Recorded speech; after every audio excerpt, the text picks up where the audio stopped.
If you are a Braveheart, the next hour is just for you. Welcome to BraveHearts Radio with Brian Reinbold. In this program, you'll learn who the Bravehearts are and connect with them to help change the world. By doing so, you'll be changed for the better.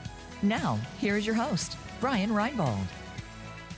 And welcome, Bravehearts. You're listening to BraveHearts Radio. I'm your host, Brian Reinbold, and I am the mission specialist. You're tuned in to voiceamerica.com. We're the leader in live internet talk radio, and I'm grateful to be here with you on our flagship Voice America Variety channel. You can connect with us at braveheartsforkids.org and braveheartsradio.org, where you can find all of the past episodes in the show links section. We're on podcast there. You can also donate now if you have a heart for that and like the work we're doing. I'd like to see us continue doing that. Today we're going to be talking about letting your light out into the world. Why? It just seems like the right thing to talk about today. And what that means for you is you're going to have a wonderful experience today as listener. My guest today is Ouida Duncan, and we haven't known each other a long time, but we met a week or so ago, and we had a couple of breakouts on events that we were attending, and made a great connection, I thought. So we decided, hey, today's a great day to invite you to the show. So thanks so much for coming to the show today, Ouida. Well, thank you for inviting me, Brian. I appreciate it. Yes, indeed. And you're the founder of DuncanTreeFoundation.org. To make a donation to DuncanTreeFoundation.org, go to DuncanTreeFoundation.org. You know, we say things 3 times and people think, oh yeah, I got that now. Yeah, usually it takes me longer, but so when we were, goodness, we've got a lot of things that we can talk about. How did you get started? How did you get where you are with what you do? Okay. That's a very big question, Brian. Very big. I was advised. How much time? I'm just supposed to ask the questions and then listen mostly. Somebody said, Brian, you talk too much on your own show, right? If I were to summarize my journey, I would say that I'm a person that came into the world almost already knowing her purpose. Very serious child, very focused, very creative, very sensitive child, and sensitive to the Spirit of God. Mm-hmm. And during my youth, I experienced a lot of pain, mm-hmm. physical, emotional, spiritual pain. Traumatized by, family members and friends of the family, and always was curious about what was happening to me and why. Always asking myself questions. So if I were to summarize my life, I would say that I came out of the trauma and pain, taught myself, through self-help books. Dr. Wayne Dyer, I'm sure a lot of people know about Dr. Wayne Dyer, rest his soul. But sought out help beyond my circumstances. I knew that there was something else more than what I was going through. And I knew that I didn't have the answers, but if I sought the answers, that the answers would come. And at the age of 19, I was born in Jamaica. Ah, yeah. And came to the States in the mid-70s. Born an Anglican, which is the Church of England. When I came to the United States, that's the Episcopalian Church, but I didn't understand what worship was because it was very stoic and very, suppressed. Not until I was about 19 years old, I was near Waterbury, Connecticut, mm-hmm. and I went to a Pentecostal service and I saw people praising and clapping and dancing. I was like, whoa, what is this?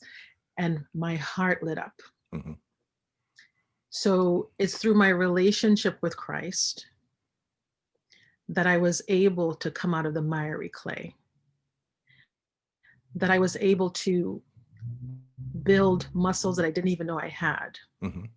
emotional muscles, mental toughness was really important. But, still kind of in the dark about what, I kind of knew what I was going to do, but I didn't fully know yet. Mhm. It was through that journey that led me to, started a career in advertising, and through relationships with different people, I was invited to the Landmark Education Forum. And I don't know how many people, if you know about Landmark Education, but I do not. so Landmark Education is what they call it, a transformational experience. And the predecessor of it was called EST. And I think Oprah Winfrey went through it when she was coming up. And what Landmark helped me to do through a year's worth of experiences was, one, get out of my own way and conceptualize and contextualize all of the pain, forgive myself and my family members, forgive the other people who I felt did me wrong, and to focus on what I really wanted to do in my life. So that's what Landmark did. That was the first part. There are 3 parts. The second part was, well, now that I've gotten out of my way and I'm trying to focus on what I really want, how am I going to do it? So really helping me think about the process of how I was going to achieve what it was that I was going to achieve. The last part of it was self-expression and leadership, which was how to create a community project and enroll other people in the possibility of what that meant to create a project together, because I knew that I couldn't do it alone. And the cherry on top of all of this was being in a Bible college at the time. And I remember it was Professor Wyatt. He had read out of the book of Luke, and it was reading the passage where Jesus comes to the man who is laying down for 38 years by the well. And Jesus comes up to him and says, well, do you want to be made whole? And it was that moment, that precise moment, I realized that my life, my thoughts, my actions, everything that I was doing was up to me. My wellness was up to me. And so it was through that whole period, through Landmark Education, the Forum, Advanced Course, Self-Expression and Leadership, and Bible College, that I founded Duncan Tree Foundation. And it was the voice, some people might say, oh, she's crazy, but I audibly hear the voice of God. The voice of God said, I'm going to use you to help heal my people. And I said, okay, that's me of all people. So it's usually in those darkest moments in your life, when you think that you have no way out, when you think that, your life is going, to hell in a handbasket, that God steps into the situation and says, okay, I'm ready to use you now. Are you ready? Yeah. And I said, yes. Everything reminds me of a story. You remind me of, well, first of all, Don Samuel's a guest on the show in September last year. He came from Jamaica in 1970, in Minneapolis now. And Don, hi, if you're listening, I hope you are. But he was known as the Godfather. Was it the Godfather of gospel music in Jamaica way back then? Somehow I lost the connection I was trying to make there, but coming from Jamaica and but that voice that you hear, I think of that as that's that authentic. I call it the authentic voice, because not everyone that I cross paths with anymore is specifically Christian or has the kind of experience with Christianity that allows them to be open-minded about that. But if it's the universe or that authentic voice, it's like, okay, I get that. It's it's the same voice. Just maybe doesn't have a name like right? Right. Oh, So if I can add to that, absolutely. it was taking an inventory of my life, taking an inventory of the pain and suffering, because as everyone has choices. So there's some people who remain in the suffering, and there's some people, in spite of the suffering, they're able to come to terms with it, come to a place of peace, and reconciliation, and then they're able to move on. Yeah. So when people ask me, well, so who are your heroes? I would say that my main heroes are Jesus of Nazareth, Mm-hmm. for the obvious reason. Okay. Yep. Because he said, greater things than these will you do. And Dr. Martin Luther King Jr., which is, today we're celebrating his birthday. His birthday was on Friday. Mm-hmm. And Mahatma Gandhi. And what the three men, one half God, half man, what the three had in common, where they all lived sacrificial lives. Uh-huh. And they had a purpose that was greater than themselves. And so when I formed Duncan Tree, the mission was healing on the levels of physical healing, emotional, financial, and spiritual healing. In other words, to make the person whole. Something else that comes to mind when you think of Jesus of Nazareth, Mohandas Gandhi, and Martin Luther King Jr. is peace. And I was just looking on my desk here for a quote that I had a great quote that I found. Oh yeah. Nonviolence is the answer to the crucial questions of our times, the need to overcome violence and oppression without resorting to violence and oppression. Mankind must evolve for all human conflict a method which rejects revenge and retaliation. The foundation of such a method is love. And that's a quote from Dr. Martin Luther King Jr. Yep. How apt is that? Good stuff today. Yeah. Hate cannot drive out hate. Only love can do that. Darkness cannot drive out darkness. Only light can do that. Let your light out into the world. We're on BraveHearts Radio on the Voice America Variety Network with Ouida Duncan. We will be back on the other side of 60 seconds. Stick with us. Okay, good segment. VoiceAmerica.com.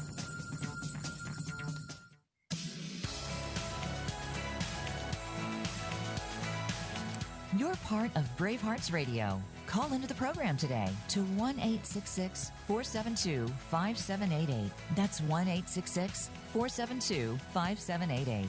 You may also email Brian. His email is missionspecialist@braveheartsradio.org. Now, back to this week's show. And welcome back, Bravehearts. You're listening to BraveHearts Radio. I'm your host, Brian Reinbold, and I am the mission specialist. You're listening to, you're tuned in to voiceamerica.com, where we're the leader in live internet talk radio. We're doing our mission building coaching and retreats on Zoom video now. And if you'd like a free consultation, let me know. Connect with me at missionspecialist@braveheartsradio.org. My guest today is Ouida Duncan. That's Duncan. And she can be reached at wrvrc.com for her coaching work. And she's also the founder of Duncan Tree Foundation, duncantreefoundation.org, doing some terrific work. And, we're leading into the second segment of the show. We talk about, what are you doing now? And, there's some amazing things that I see that you're doing. I saw the video of the children in the Philippines, I think in particular. That was really inspiring. Thank you. So this month marks the 13th anniversary of Duncan Tree Foundation. Wow.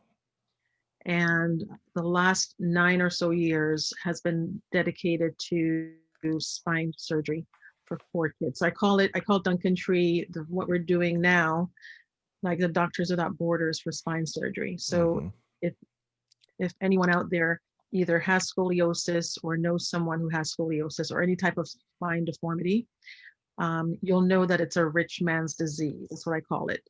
It's a rich man's disease because if you don't have insurance, your out of pocket could run you upwards of about $250,000. So in the 9 or so years that we've been doing this program, it's really a lot of young people call it a blessing, a miracle. Duncan Tree's my only hope. We've been to 3 countries around the world. We've heard from 14 countries, Jamaica being one of them, because that's where I'm from, and that's where the first inquiry came from. We've done about 26 scoliosis missions between 2 different hospitals, one in Kingston Public Hospital, and the other one in Montego Bay, Cornwall Regional Hospital, until they closed down for a while. And because of our work in Jamaica, we started hearing from people in the Philippines, of all places. Wow.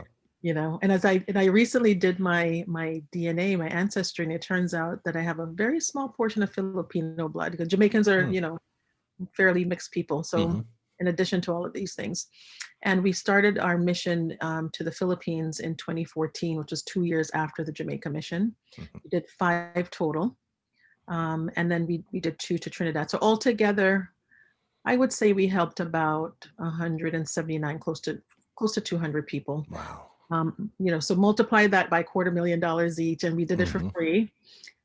In addition to the direct patient care, let me just tell you what happens when someone has a disease like scoliosis. It affects their mindset. They're usually bullied by their peers. They're usually ostracized by society. Their self-esteem plummets because they don't feel a sense of inclusion with their schoolmates, and sometimes even family members. In some countries, they feel like these young people are cursed. And so imagine not having the resources to be able to access this surgery. The implants, one implant retail can be about $1,200, $1,300 US, just one. On average, a child might need about 15 to 20 implants, plus, you know, the cost of the surgeon and so on. So, you know, we have been very blessed to have really talented surgeons, highly trained in their field, nurses and medical technologists, anesthesiologists, nurse anesthetists go with us across the globe to help strangers. And what happens after the surgery, they're completely transformed. A lot of these kids go from not having any friends at all, now having friends. And hope. Yeah. And relationships that, you know, that were not available to them before. And they just start flying, they start excelling. So it's been a wonderful blessing. You know, I think I got more out of it than they did. Just witnessing the miracle that God put together was amazing. You know, that reminds me. I always find it remarkable when somebody says, "You're not really doing this as a charitable thing. You get more out of it than." It's like, that's okay. That's okay. And you know, for the listeners that are not familiar with scoliosis is a deformity of the spine, right? Yes. And is it also genetic? It's genetic, and there's a word that they use to describe it. They call it, oh my goodness, the word is escaping me, but basically they don't know the origins of it. And usually it's like right at the top of my tongue, so forgive me for not remembering the word. But they don't know the origins of it, so they're doing a lot of research around what gene is the gene responsible for it. Yeah. Idiopathic, that's the word. What, say again? Idiopathic. Okay. Wow, that sounds like it could mean a lot of different things. I think I've been called idiopathic, as a matter of fact, but no, that's a whole different story. But yeah, so how is it that you decided that this was your calling, the specific affliction of scoliosis? What's interesting about that question I get that question all the time. Yeah. I always say that scoliosis found us because the spine program is a 9-year program, but before that we were focused on prostate cancer awareness, and we did a big conference at Memorial Sloan Kettering Cancer Center. And the purpose of that was really to get information into the community, because men of color tend to die 2 or 3 times the rate of the average population. So it was because we were involved in that. people that knew about the work we were doing reached out to me and said, Ouida, there's a young girl in Jamaica who needs implants for surgery. Can you help? Mm-hmm. So that query, it took a year before that query became a program. Mm-hmm. And then we found out there were 300 kids on a waiting list. Wow. And we were like, oh my goodness, because they were poor. Yeah. And because it's an elective surgery. And if you don't have the money for the implants, oh, well, you're out of That's a luck. huge event. Yeah. It's a huge So, event. it's interesting that it found you. It's kind of, I won't go into great detail with it, but the BraveHearts for Kids pediatric cancer organization, people will ask, well, what's your connection with that? To say, well, I have friends that have a child who was cured of cancer, and Adrian, one of my best friends, he would always talk about his son Jeremy as my son, the rocket scientist. And I always thought he was a good student, but he's actually one of the people that runs NASA down in Houston. And their daughter was cured of brain cancer, and they decided to start this out of gratitude for their daughter's life and health. And I just got involved as a friend to, initially to say, hey, if you're going to set up a pancake breakfast, this is what you need to do. That's the way it started. So you never know. Brian, you raised a very important point, and let me tell you why, and I'll be very brief. Mm-hmm. We had a fundraiser right after the Hurricane Sandy at the one of the diplomats' homes for Jamaica. Mm-hmm. We invited the former governor of New York State to be our guest speaker, who was legally blind, David Patterson. And I remember his speech just left us all very emotional, because he was mistreated as a child. He was legally blind, and no one had hope in his future. But he said to us, and I'll never forget, he said, Ouida, you don't know what these kids are going to turn into. You don't know who they're going to turn into. You don't know if they're going to have the cure for cancer. You don't know who they're going to be. So each and every single one of these children are worth our time and effort. Mm-hmm. Absolutely. Like I said, every story reminds me of a story. Being from Jamaica originally, are you a track and field fan by any chance? You know what? I'm not an avid watcher, but I am a track and field fan, and I think everyone around the world knows about Usain Bolt. Uh-huh. I've seen, I've been to different airports. I've been in Hong Kong, and there's a humongous advertisement with him on there. I've been to Thailand. I've seen Bob Marley, he's not track and field, but Bob Marley posters. Been to the Hopi Indian mesas. I've seen, so isn't in Jamaica we have a saying, we're little, but we're Talawa. Yeah. We're little, but we're Talawa. Do you know what that means? No. It means we're small, but we have a global impact. Yeah. Well, and doing some, I'm a big track and field fan. I was, that was my sport when I was younger. So Usain Bolt, Johan Blake, Osafa Powell, Merlene Ottey. There's a lot of names that from track and field in Jamaica, and I already forgot why I got off on that tangent. But the connection also with Trinidad and Tobago, they have an amazing track and field program, and we've had guests that have done some terrific work in the Bahamas, and they're amazing. And so it's a lot of the islands they've got the opportunity. They can run and they can play soccer. They don't have maybe they don't have a lot of the other equipment and things for other games. But yeah, that's I'm just randomly running off here. But maybe not, because I don't. It's not well known, but it's not a secret that Usain Bolt also has scoliosis. Oh, I didn't know that. Yeah. Wow. And so is scoliosis something that once it's cured, you're cured? Is that right? Or I wouldn't say cured. I would say that surgical intervention makes a difference, or bracing makes a difference, or certain types of exercise make a difference. Yeah. But once you have the spine fusion surgery, you're pretty much, with physical therapy and follow-up treatments with a doctor, people will have amazing lives. Yeah. It's fun. It's fun to talk with you, and just we can kind of bounce from topic to topic, because it's like, okay, we got New York City, we've got Jamaica, we've got the islands, track and field, good work that you're doing, the connection that we have with things that we're doing, letting your light out into the world. Gandhi was one of the inspirations for you, and you mentioned that. And preparing for today, I remember there was a quote that I used to use from Gandhi, and he said, "In the midst of death, life persists. In the midst of darkness, light persists." And that's kind of along the same lines as the theme of the day, I suppose.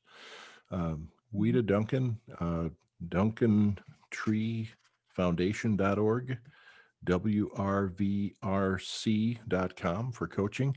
We'll be back on the other side of 60 seconds on BraveHearts Radio. Stick with us. All right, excellent job. Another good segment. Back after the break. You're part of BraveHearts Radio. Call into the program today to 1-866-472-5788. That's 1-866-472-5788. You may also email Brian. His email is missionspecialist@braveheartsradio.org. Now, back to this week's show. And welcome back, Bravehearts. You're listening to BraveHearts Radio. I'm your host, Brian Reinbold, and I am the mission specialist. You can connect with us at braveheartsforkids.org, braveheartsradio.org. If you got a heart for what we do and want to see us continue doing this, consider donating. Good way to start the year. braveheartsforkids.org. Today, going into the third segment, I always say a little bit about the National Day. One of the great sponsors of the BraveHearts for Kids Pediatric Cancer Charity is the National Day Calendar, nationaldaycalendar.com. Today is Michigan Day. Every state has a day of its own. Peking Duck Day, Thesaurus Day. Well, it reminds me of the question I always hear is there another word for thesaurus? Winnie the Pooh Day, and of course, Martin Luther King Jr. Day, national holiday, Martin Luther King Jr. Day. I remember in second grade when I was a youngster, my dad was a student at Penn State, and we lived near campus. And I remember in second grade, that was the year that Martin Luther King Jr. was assassinated. And we had a report to write. And we talked about this a little bit last week, I think, Ouida. You remember that paper that you had that had the line down the middle so that you could form your letters properly. It was still learning to write, and we were writing an essay about Dr. Martin Luther King. I thought that was pretty cool, and I'm sure my mom saved that, and it's in a box of saved treasure somewhere. Hopefully someday when I'm going through my archives, I'll be able to find that. But that was in 1968, and then the day we moved from Pennsylvania back to North Dakota was the day Bobby Kennedy was killed. So that was, man, what a turbulent time. What a time. And you were living in Jamaica at the time, right? Yeah. Yeah. And we talked a little bit about how you got where you are here and what you're doing now. What's ahead for you? What's on the horizon? Well, when people call me nowadays, people say to me, "You're harder to get a hold of than the president," because what I'm working on now, I'm more than 3/4 of the way through my executive MBA, which I'm doing in the UK. Mm-hmm. So when I graduate later this year, I'll have a master's in business administration, and I'm certified in a whole bunch of different things. I'm a certified coach. I work with people who are at a crossroads, who are kind of stuck and not quite sure, don't have the confidence to go forward. And I'm an intuitive person, so when people hire me as their coach, they're getting not only my training, Mm-hmm. plus my years of experience in advertising, 20 plus years in advertising. but also they're getting an intuitive approach to how I help people navigate their life in a more powerful way. But, where I'm going with Duncan Tree Foundation, um, COVID, I think, as you know, stopped everyone in their tracks. Mm-hmm. My monthly flights to the UK ended. The last mission trip that we did was in March of last year, right before COVID hit. And we had our annual board meeting right before New Year's. And in my heart, I knew that I wanted to continue to evolve the program. I've always wanted to do something, come back local instead of global. And I said to one of my advisors, she was the chief medical officer of Jamaica, which is like the Surgeon General, Dr. Forrester. I said to her, you know what, Doctor, I call her Miss Sheila. You know what, Miss Sheila? In my heart, I really want to do an online TV show. And it's an idea that I've been sitting with and praying about for over 10 years. And to have a greater impact with less effort, to be, more targeted in terms of our approach, is where I would like to go, because I can see us affecting many lives. And I when I look across the landscape, whether it's cable television or commercial television, the messaging, we're all in our various echo chambers, depending on what side of the aisle we support.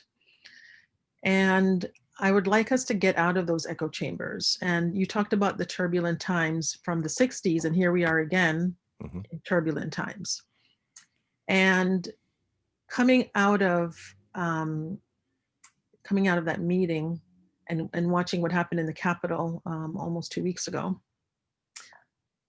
one of my coaching clients called me, had me turn on the television. And one of the first things I did, I got on my knees and I prayed. And I prayed for healing. I prayed that each and every heart that was present in that place, everyone that felt justified in storming the Capitol, everyone who's felt that something's been taken away from them, or they're missing out on something, or that, America no longer belongs to them. I prayed for them because, as you quoted earlier, darkness cannot drive out darkness. Only light can. And hate cannot drive out hate. Only love can. So it's very easy for us to jump on the bandwagon of whatever that thing we believe in. That one thing that we believe in, we hang on to like a dog on a bone, and we won't let it go because it's more important for us to be right than to be in right relationship. So my prayer is for the entire globe, but really now focused on the United States and all the turmoil that we're going through. A house divided cannot stand. So if we can get to a place where people can open up their hearts, their minds, and their ears to actually listen to someone that they don't agree with, wow, what could we not accomplish? Yeah. So the online television show format would be that to open up those gates of communication and introduce the world to different ways of thinking and being. Wow, I'm in. And recruit, if you're listening live today, thanks very much for being on BraveHearts Radio. Oh no, we're not ending the show. I usually thank the audience at the end, but I wanted to just let people know that we are doing video, and by March we expect to be doing BraveHearts Radio as a live video webcast in addition to our live radio program. So I'm still learning the technology, but like when I say I'm in, that sounds like a great idea. If a picture's worth 1,000 words, video is worth 1,000,000. That's right. It really helps get the ideas across. One of the things that we talked about last week when we first had our conversation.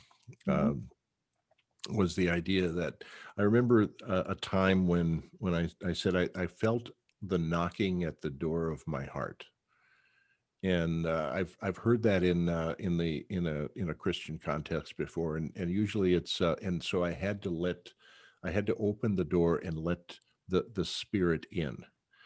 And the way I put a little spin on it, to say it this way, is I felt a knocking at the door of my heart, and I had to open the door to let the light out into the world.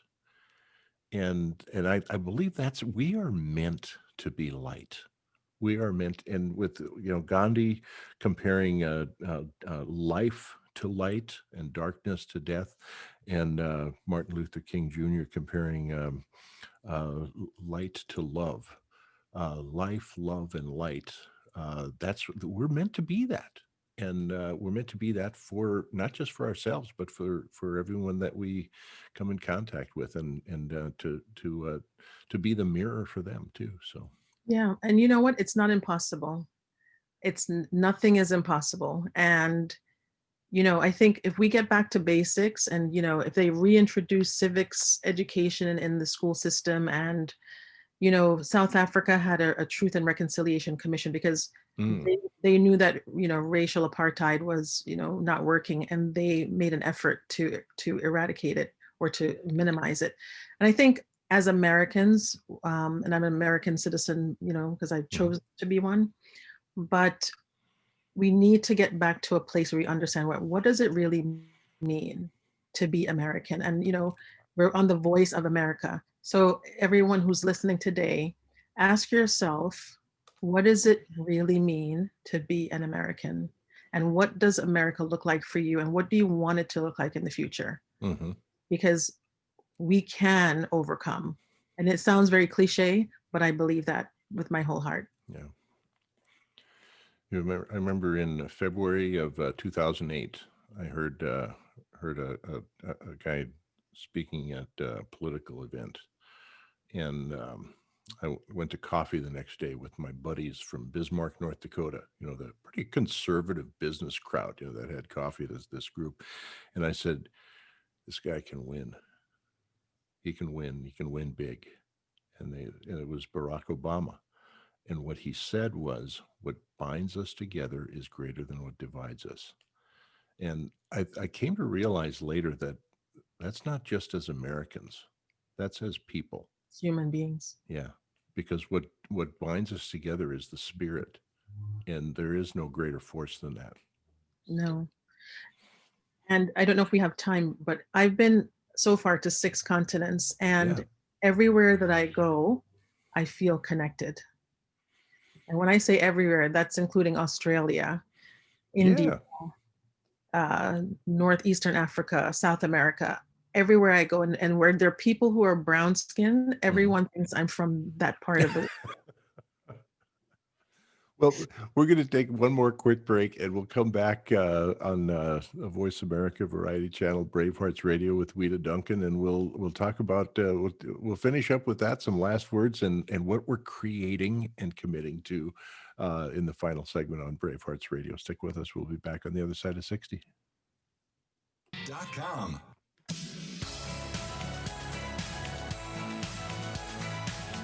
You're part of BraveHearts Radio. Call into the program today to 1-866-472-5788. That's 1-866-472-5788. You may also email Brian. His email is missionspecialist@braveheartsradio.org. Now, back to this week's show. And welcome back, Bravehearts. You're listening to BraveHearts Radio. I'm your host, Brian Reinbold, and I am the mission specialist. Today, my guest is Ouida Duncan. She is the founder of Duncan Tree Foundation. You can find Duncan Tree at DuncanTreeFoundation.org. Sorry. We had just had a little technical difficulty there with our sound, but DuncanTreeFoundation.org. And welcome back to the show, Ouida. Man, time flies when you're having fun, and it's great talking with you. So it's been a pleasure talking to you. Thank you so much. So let your light out into the world. We had talked a little bit in the last section about the idea, letting your light out into the world. Darkness cannot drive out darkness. Being being unafraid, I think is a big part of that. What do you think? I 1000% agree with you, Mm, because, there's a passage in the Bible that says that he did not give us a spirit of fear, but of power, of love, and a sound mind. And mm, when I approach whatever thing I'm working on, whatever project, whatever thing I'm pursuing, fear cannot enter the equation. mhm, Fear is the antidote to success. And it mm, doesn't mean that, as human beings, that we're not going to be fearful, but to have the, courageous humility. So move forward with courage, but also in humility, so that you don't get too full of yourself and say, well, you pound your chest and say, well, look at me and look how amazing I am, because that's not what it's about. You know, I tell a story, and I'll be very brief. mhm, I've People used to reach out to me in the beginning of the foundation, and wanting to give me awards and so on, and I would tell them, no, I'm sorry, thank you, but no thank you. mm, And I did that for a couple of years, and one of my advisors said to me, Rita, you really need to stop doing that. And I said, why is that? Well, because when you're accepting the award, you're accepting it on behalf of the organization and all of the people that have made all of these amazing sacrifices, and you're helping to elevate the platform of the organization. So instead of saying no, you should say yes more often. I said, okay, fine. But then I would take the awards home and I would put them in the closet. Because the reason I'm doing this work, I'm not doing it because I want praise. mhm. I'm not doing it because I want a star over my head. I'm doing it because there's a need. And I have a passion and I have a fire. And the fire for me is lit by the Holy Spirit. Yeah. And so I go into situations, and sometimes, maybe not think every single thing through the way that I should. As a matter of fact, I'm sorry, I apologize for the noise just now. I was looking up the song Healing for the Soul, Mhm. because I wanted to recommend that for your audience, Healing for Your Soul. Um, and that's the message I want to leave with your audience today is, you know, if there's someone in your life that you haven't spoken to in a long time, and whatever the reason, reach out to them, give them a call, and tell them, you know what, whatever our differences were, let's see what we can do about putting them aside. That Mhm. takes courage. It takes courage to put our egos and our feelings aside, to reach out to people, to say, you know what, we're on this planet together. We don't have to see each other all the time, but let's figure something out.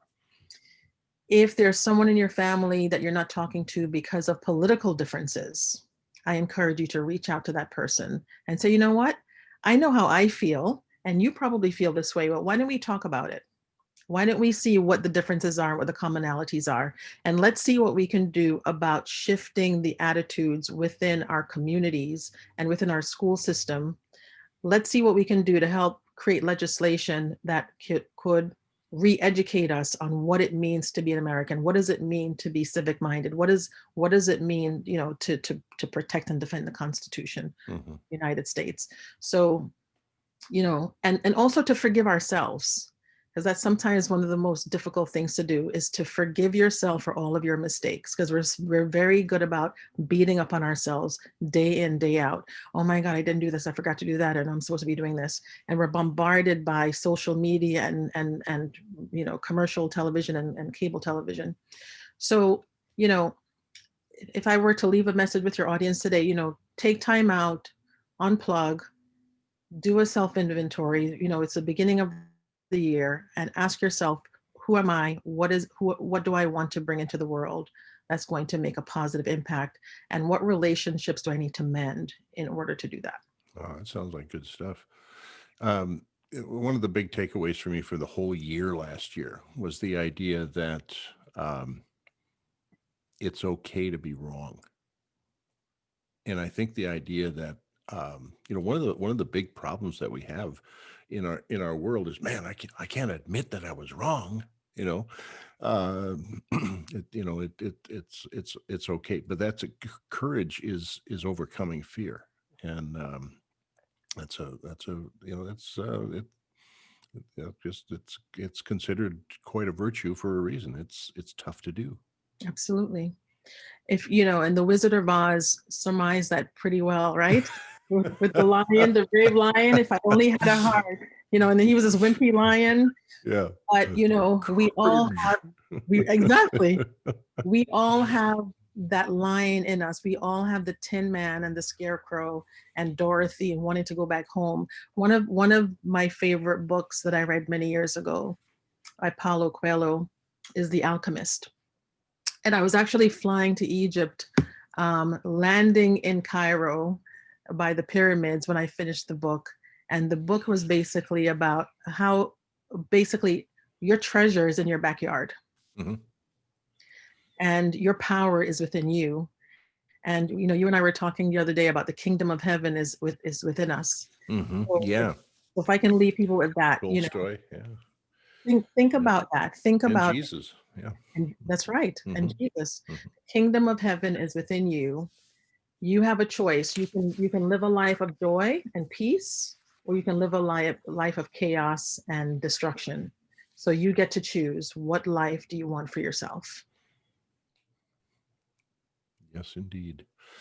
So on this auspicious day, this celebrating the life and the achievements of Dr. Martin Luther King Jr. I remember a quote from Howard Thurman, and Howard Thurman, for a little trivia, was a roommate at Morehouse College in Atlanta with Martin Luther King Sr. And one of the things he said was, don't ask what the world needs. Instead, ask, what makes me come alive? Then go do that. And I think then you'll find that's what the world wanted from you after all. Ouida, thank you for being with us here today. Bravehearts, thanks for joining us here today on BraveHearts Radio. It's always a pleasure, hosting the show, and it's a terrific experience to have you here with us, Ouida. Join us every week at 3:00 Central Time on Voice America Variety Channel, and you can find the podcast of all the past episodes on the show link section. Remember that doing good anywhere does good everywhere, and we'll see you next week. Until then, be well and stay well. Take care. All right. Awesome job today. Good show.